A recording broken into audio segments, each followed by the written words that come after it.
Well, my initial exposure to mining came as a kid. My mum and dad, well, actually a decent chunk of my family was from Kalgoorlie.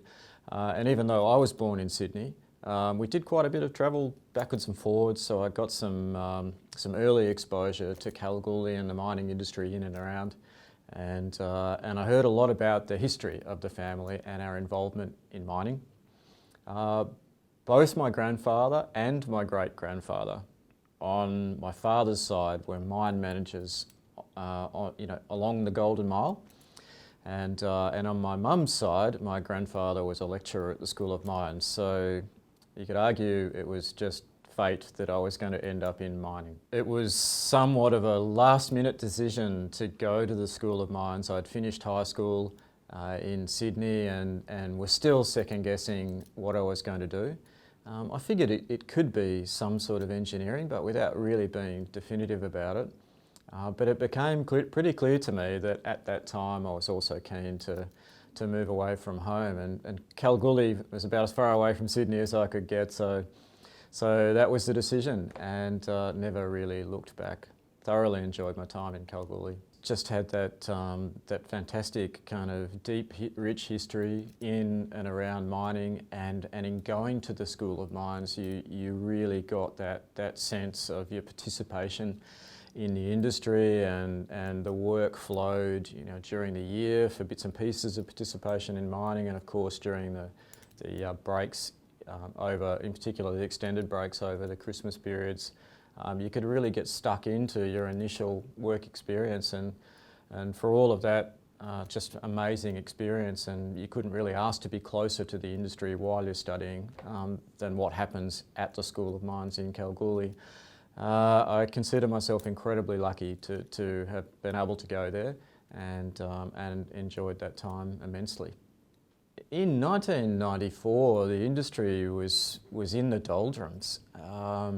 It was a pretty tough time to be entering mining. The gold boom was over, and most commodities were at a cyclical low. But even then, as a function of not that many graduates coming out of the School of Mines, lucky enough, I think all of us in essence were lucky enough to win graduate employment.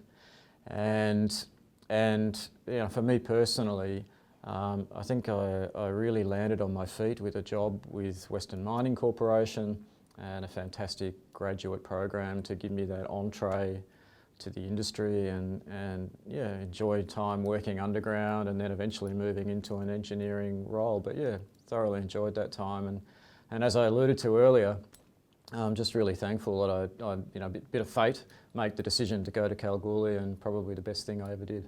In the period of time working in and around the goldfields, I just got some really formative experience, including time working underground engineering, and then also my first foray into the underground manager's role.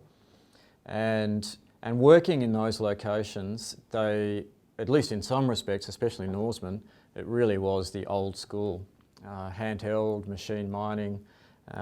Deeply experienced miners who'd been in the industry for 30, 40 years and the like. So I consider myself really lucky to have been involved in those jobs as well. Moving on a little ways, it was also where I started, our family. And our first two children were born in Kalgoorlie in the period of time that we were living there, albeit working down in Kambalda. Yeah, Kambalda's, again, another one of those places where again, it's steeped in history and a combination of historical gold mining and then from the 70s, nickel mining. And what an incredible, discovery that was, and still, beneficial to Western Australia, or the region, the Goldfields region, and Western Australia more broadly to this day. Arguably with a second life to come as a function of the technological direction. Electrification themes are generally driving battery demand, and of course nickel's a key subset of that now, and those mines down in the Kambalda region are almost ideally suited to nickel sulphate production. So let's hope it means there's a significant future for Kambalda yet, in addition to the gold mining industry.